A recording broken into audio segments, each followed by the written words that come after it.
Hi friends, welcome back to my channel. It's Michelle here from happiest.her.com. And in this week's Compassionate Chat, we are talking about surviving narcissism at work. So this is whether it's a coworker or a manager. We're going to get into the details on how to protect yourself and survive when a narcissist is bullying or manipulating you. Special shout out to one of our subscribers who actually suggested this video on a comment of last week's video about how illogical narcissists can be. They were specifically saying how incredibly true the illogical behavior is at work, and that is absolutely the case. And so this is a great topic, and I'm so grateful for that comment. And also, I welcome anyone else to comment on suggested topics in the future for making your life happier and healthier. I'm so excited to help out in that capacity. Today, we're going to specifically talk about 9 tips for working with a narcissist or being in a toxic, narcissistic work environment. As a little bit of an aside, I think it's important to note that this is my Achilles heel. This is one of the areas where I have struggled the most in my life.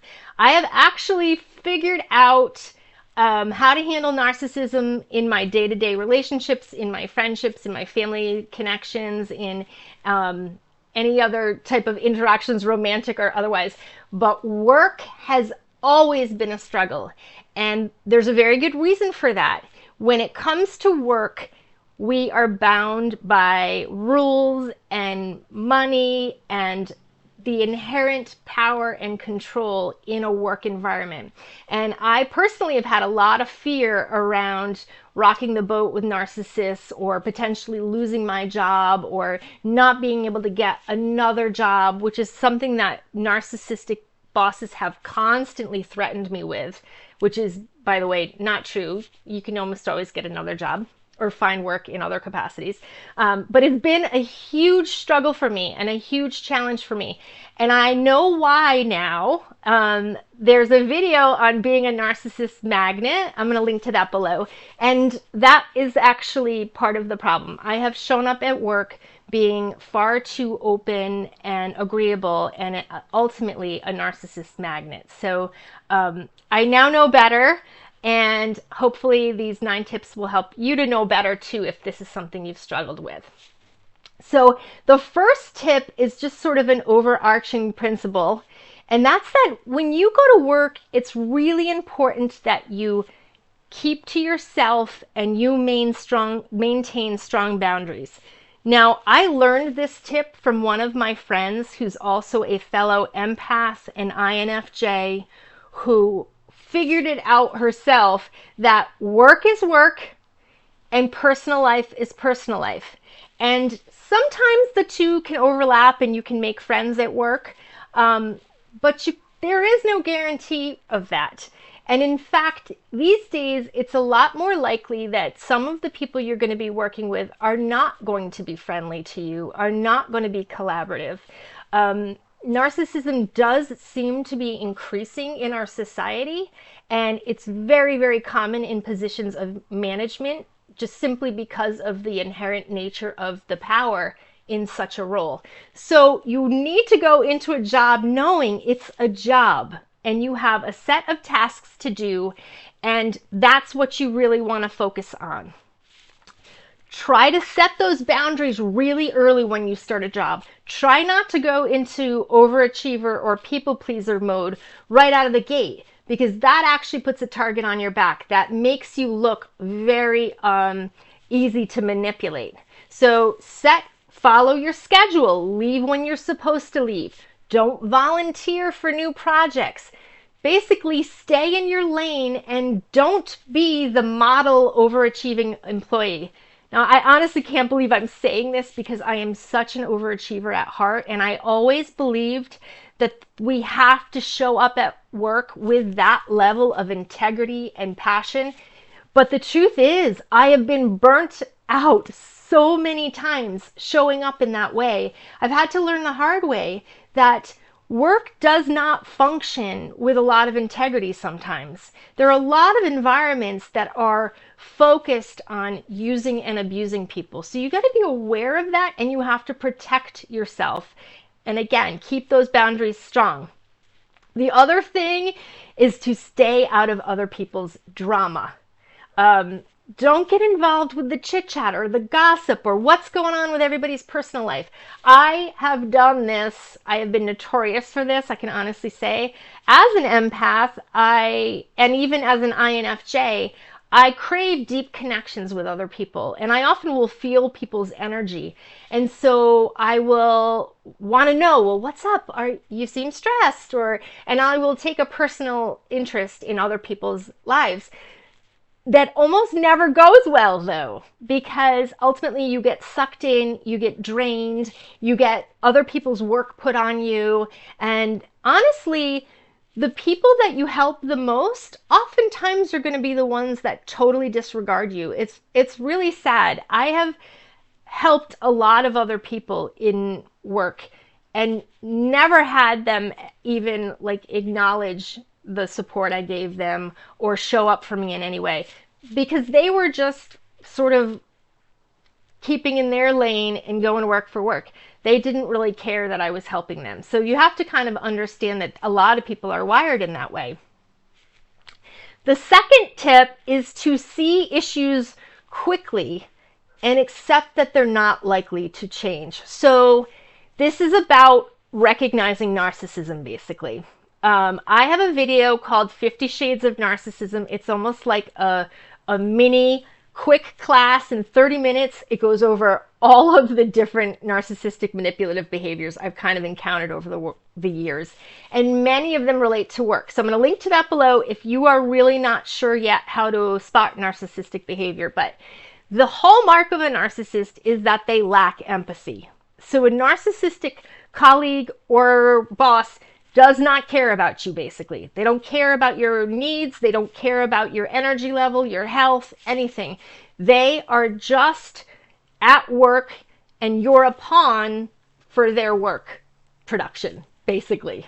They're not going to work they've actually followed rule number 1, and they're not going to work to make friends. They're going to work to make money and to have power and control. So you have to be aware of that. Now, a manager who throws you in the deep end of the pool when you first start a job, just to see if you can swim, probably lacks empathy. I have had this several times in jobs, and it's a huge red flag. It's like they're trying to test you to see how much you can handle. And that is really not a very empathetic or supportive way to onboard a new employee. Generally, I think that it's best to sort of phase a person in, give them some time to sort of read up about the policies and understand the structure of the office and figure out the politics and the dynamics before you actually give them huge projects and work. But I've had multiple narcissistic managers that right out of the gate didn't give me the time to even get my footing. They gave me huge projects and they bombarded me with work. One job in particular that was a huge red flag, it was a remote job, and on the very first day of work, the manager had booked back-to-back meetings for me. They were all different types of trainings, so aggressively that I didn't even have time to eat or go to the bathroom. And by the end of the day, my head was spinning. They also wanted me to start using this new tool that no one else had ever used in the organization, and they referred to me as their guinea pig to test out this tool. So it was really clear that they weren't concerned about me, and they were kind of just using me right away. So I left that job very quickly, and I suggest if you see things that are just glaring, that are so bad right out of the gate, that you try to leave quickly as well. Especially if you have been in the job market and you had other opportunities, you don't want to let those other opportunities go away. So it is important to trust your gut and your instinct around that. The other thing to know in your observations of the office is how the narcissist typically thinks. Now, if you have a narcissistic boss, you need to know that their primary goal is to look good and to have power and control. And so that means that's your primary job, is to make them look good and to let them feel as though they're in control. And if you can't do that, you are going to have some major problems with that person. If you can, no problem. You can actually coexist with someone in that capacity. If the narcissistic person is a coworker, you need to just know that you might have to protect yourself from them. Protect yourself from things they might say and things that they might do. But frequently, coworkers don't have very much power. So try your best not to let a nasty, intimidated, or manipulative coworker ruin your opportunities. Because that has happened to me many times, and it was kind of silly.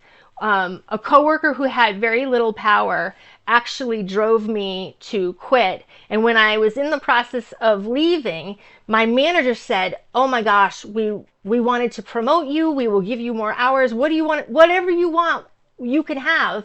And I shared with them that what was happening to me was this bullying experience. And the next thing I knew, they actually fired that person. Now, I left anyway because I had already given my notice and I was committed to starting the new job I was going to. But that was a lesson to me that sometimes it's better to actually share with a manager if someone is bullying you. We're going to get into more on that in one of the later steps. It's not always the best approach, but sometimes it actually is if it is actually just a coworker who's making your life difficult. The third tip is that you really kind of need to drop your ego when you're dealing with a narcissistic work environment.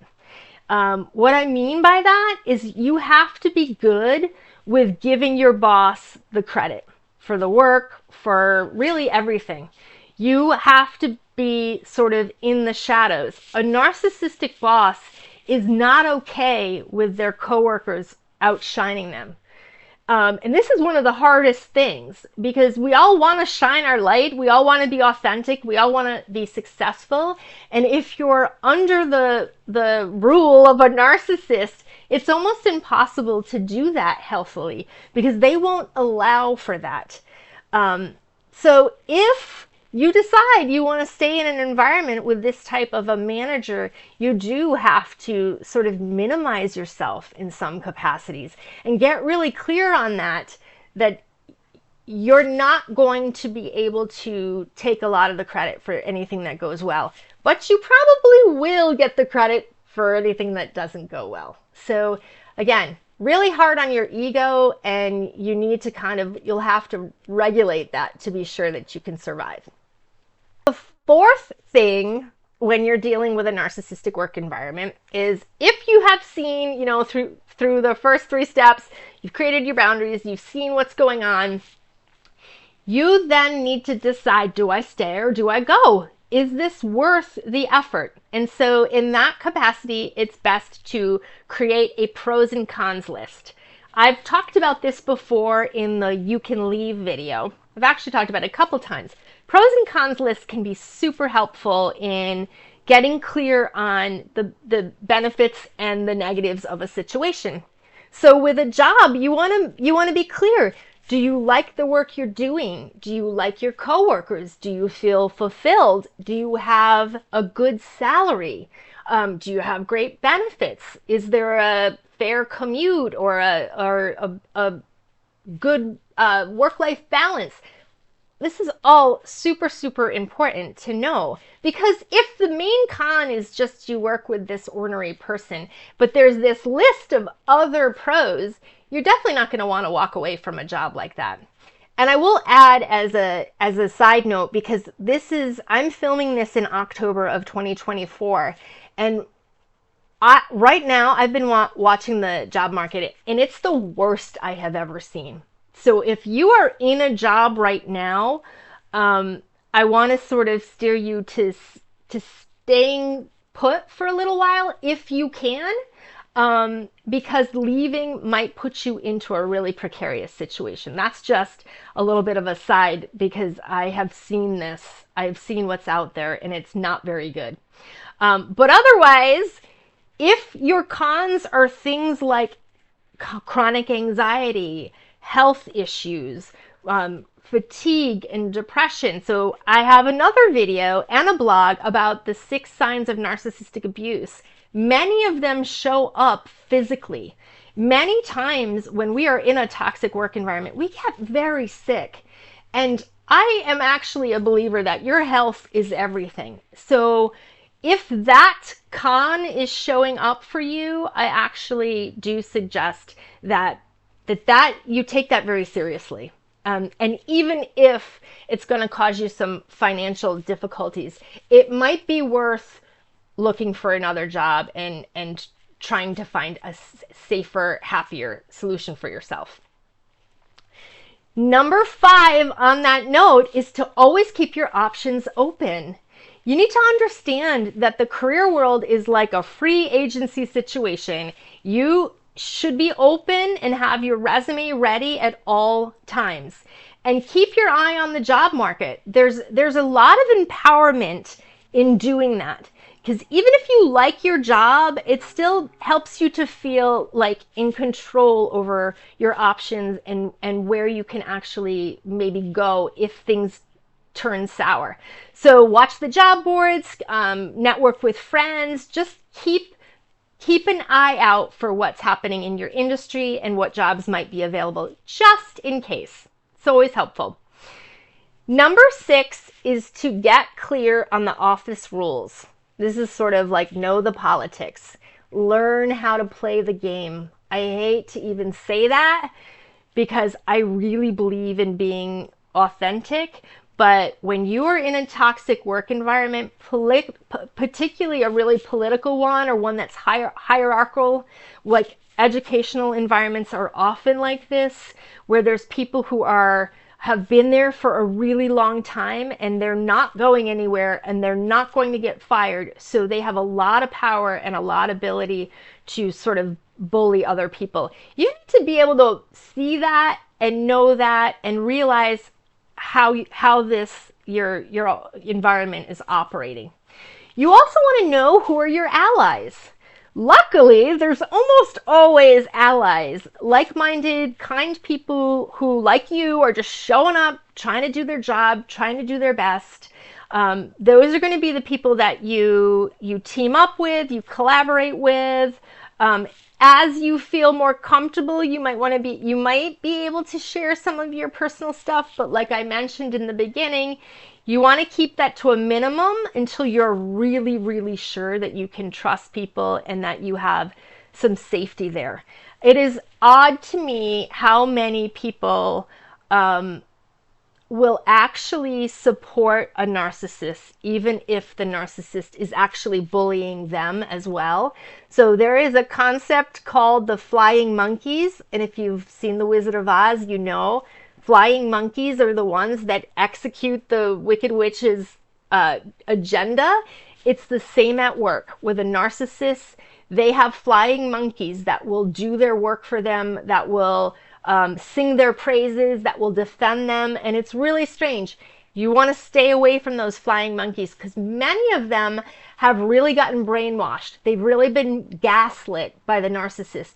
And they can't see how negative that person actually is. So again, know who those people are and know who are maybe some of the people who are more similarly aligned with you.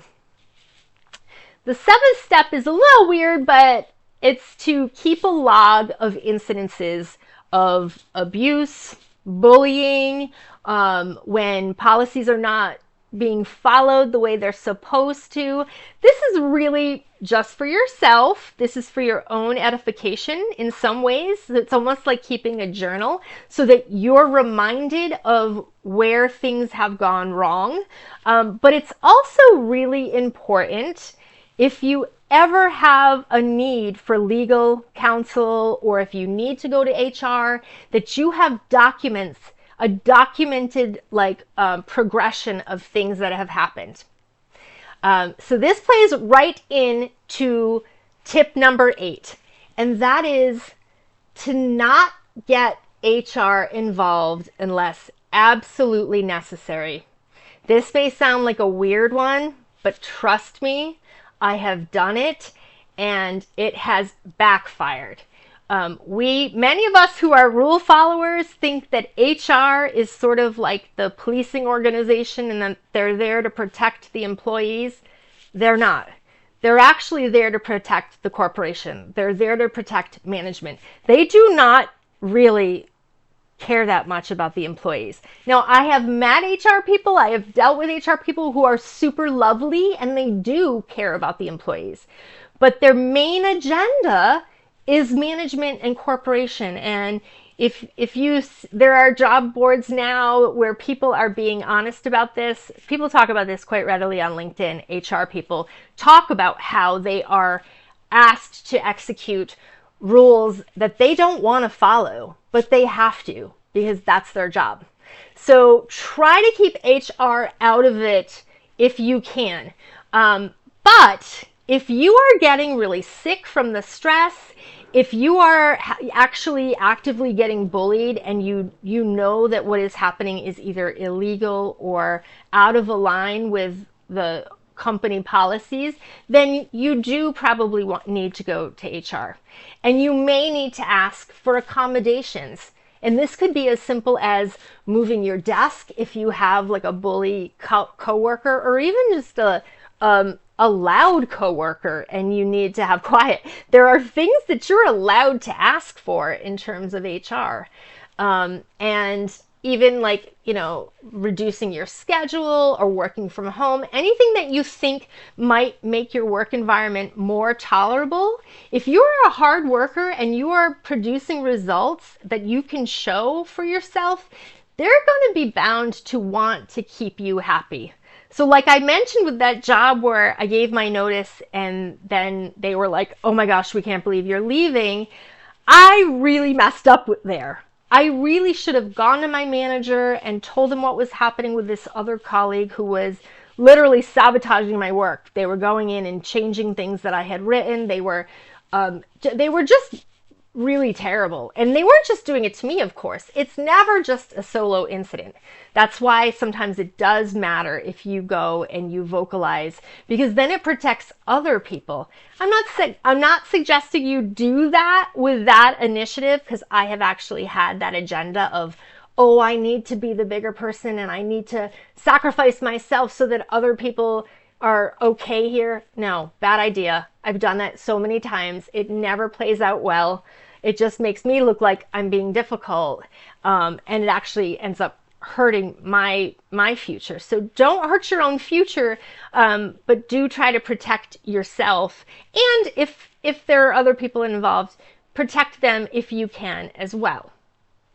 So the 9th piece is, if you decide you've had enough and you need to leave, try to leave with grace.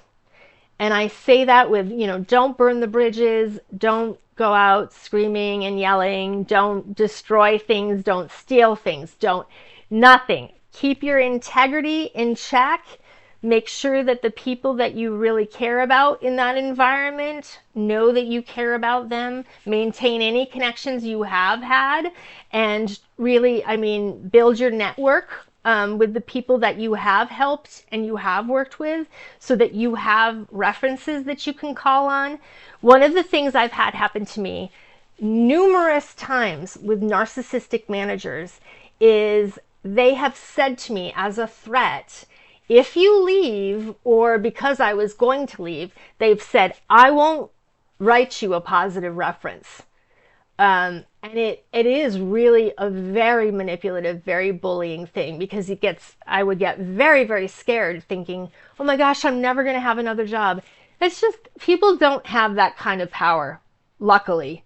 If you have other people who are willing to vouch for your work, if you have work products, that are willing, that you can show to people as a portfolio, then they know you're a good worker.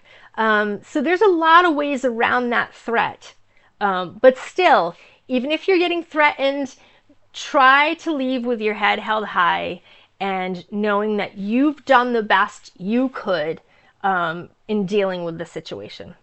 It is really, really hard. And many of us, like I mentioned, get very burned out by our narcissistic work environments. And to that, I give you deep, deep compassion and empathy, because I have been there and I understand it. And just know that there is a karma to everything we do. I firmly believe that. I've talked about that before in a video on narcissist karma. Everything we do comes back to us. So try to shine your light and be positive, even when you're leaving.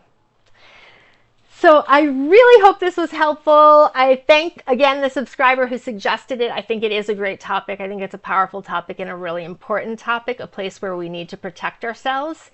If you want more tools around protecting yourself at work and just in general, I do have a course called Free from Narcissists. It's a 10-step program, and it's highly comprehensive. It's got healing activities, it's got journaling, it's got lots of different elements in working on increasing your joy and improving your health, even if you've been in a narcissistic work environment. So that will be linked below. I'm always working on it. I'm kind of revising it right now, but the platform it's on, if you buy it, you will always have access to the updates and any new revisions that come. So I really am grateful to your support if you do decide to buy that or share it with other people. Same for the video. If you like this video, please show your support. Please give me a thumbs up. If you are interested in subscribing, please do that. Share with friends. And as I mentioned before, please comment. I love the engagement. I would love to know what other topics you might be interested in, again, in living your best, happiest, healthiest life. As always, I wish you happiness and greater health, and I thank you for being with me.